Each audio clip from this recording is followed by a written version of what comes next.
Hi, this video is from interview.com. Interview.com is a job portal. If you're looking for a job, you can post your resume with us. In this video, I'm going to talk about what is code refactoring, one of the important interview question and answer. What is code refactoring? Refactoring is originally defined by Martin Fowler and Ken Beck.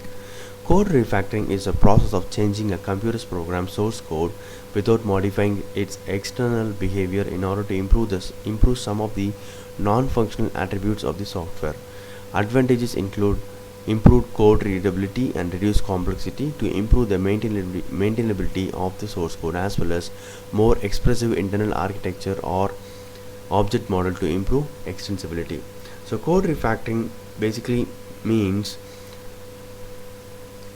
we are going to change the internal structure, internal coding without changing the functionality. For example, before code refactoring, your application has 4 features, 4 functionalities.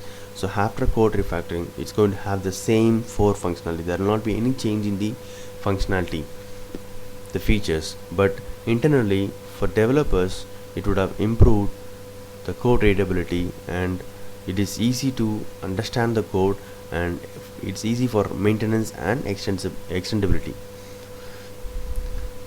So what exactly we will be doing during the code refactoring? We will be doing elimination of code duplication and dead code. Code duplication is very important because it results in a lot of issues or bugs.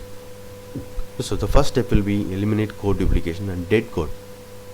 Dead code means code is available in the application, but it is of no use. So people might be debugging or trying to understand the dead code, which is of no use. So we should remove the dead code and do code duplication. Makes the application design and logic and clear.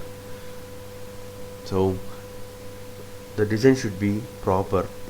We will strive to do that during code refactoring. Always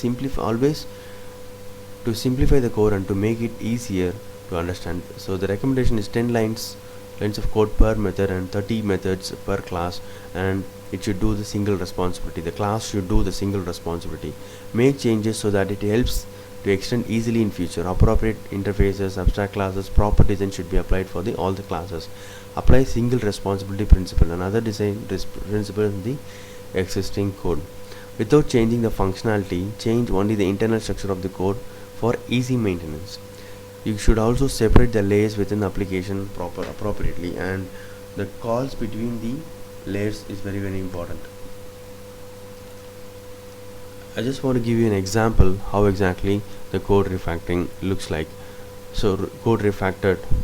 So this is the bad code, which is like long time it was not touched and it was keep on running. So any changes in any new features or any bug fixing you want to do in this type of code, it is really tough, and a lot of regression testing has to be done, and this code will break a lot of things. So code refactoring means this type of code should be converted into the good code. Here it's like it has proper name and proper methods, appropriate methods, and it's easy to read. It's easy to read and maintain. For example, there is a problem in the maximum limit check. You can go to this method and do the changes and close it off.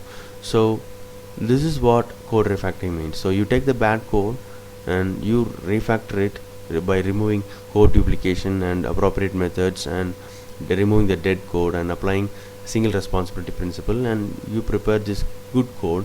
It's easy for understanding, and it removes complexity actually, and easy for bug fixing and enhancement. So but we have not changed any functionality of any feature of the application, so still the feature is the same. So this is called as code refactoring. If you want more details, you can read this book by Martin Fowler, an excellent book about code refactoring. He is talking about code refactoring techniques as well. Hope this video is useful. Thank you and all the best.